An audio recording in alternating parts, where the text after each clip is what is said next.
Today, many know him as Frank Costanza. Others know him as half of the legendary Stilla and Mira.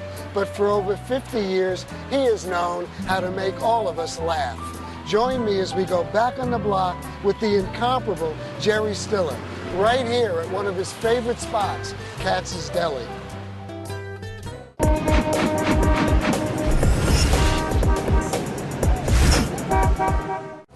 You know this place well, Jerry.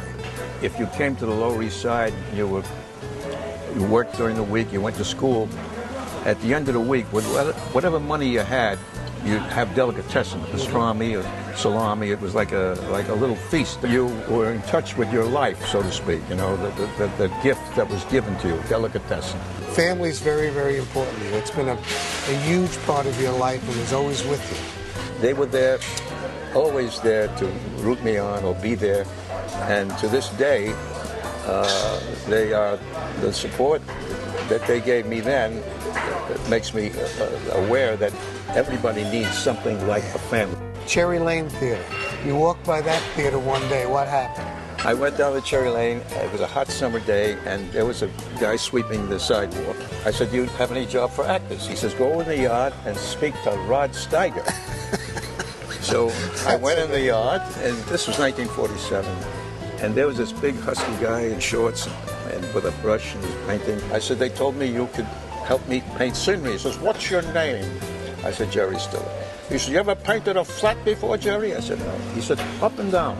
He gives me the brush. The guy calls him, says, "Rod, there's a phone call for you." He goes out, takes the phone call. He comes back, says, "Well, I'll be seeing you." I says, "Where are you going?" He says, "I got a job. I'm playing Christ at the Rooftop Theater." Well, anyway, that season I actually got on stage with B. Arthur, Mike Do you think that could happen today? Oh, sure. Yeah. They're always looking for people to paint scenery. Right. You've done a lot of things in and out, but New York City seems to always be part of your experience and what you bring to whatever role you play. And you met Ann in New York City. I met this very beautiful, tall, lovely woman named B. Redheaded B. Mortensen. She was sweet. She was from Seattle. And I said, "Why don't you and I do an act together?" Well, she said, "Okay, we'll try to do an act." Well, after a while, I was trying to do more than an act with her, and she knew it. She was trying to dump me.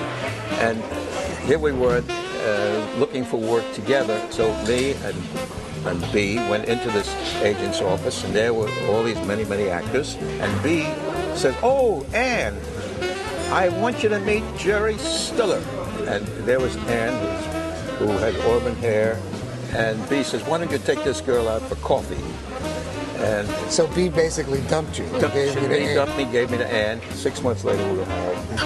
Now, we're going to go back to a wonderful chapter, a new chapter in your life. Okay. Going to Seinfeld. Larry David calls me from L.A. There's a role here on a show called Seinfeld. We want you to replace the father. I said, "Now tell everybody, what'd you do?" I said, "Who's Seinfeld?" I went out, and there I was. And Larry said to me, "Look, I want you to play the character this way. You're this woman who, Estelle Harris.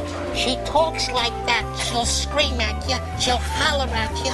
And I want you to play it down so that it's a good contrast." I says, "Okay, I'll do that." We're shooting the last rehearsal for the show to be shot in front of the audience. She starts screaming at me, and I decided at that moment, instead of her screaming at me and taking it easy, she said, "You're the one who ruined his life. You never were a good role model." About Jason. "You never were there for him. You were a lousy father." I says, "You're the one who hated you. You're the one who spoiled him. You slept in bed with him all day. You made sandwiches for him. You never let him get out of the light." And they all started to laugh. Right. And at that point, Jason comes over to me and says, "Jerry, don't be afraid to hit me." So he says, "Can I have the keys to the car, Pop?" I went, bang! And they screamed. They all laughed. So you just totally changed the character. Changed everything at that moment. And at that point, Estelle Harris says, "Can I hit him too?" If we could kind of just close our eyes, snap our fingers, and get two people to sit at the table with us, who would they be? My mother and father. Yeah. I would like them to be here to just enjoy a sandwich. Yeah. Enjoy it together with you. I wish I could sit here for 10 more hours. Who was this guy? Thank you, Jerry. Thank you.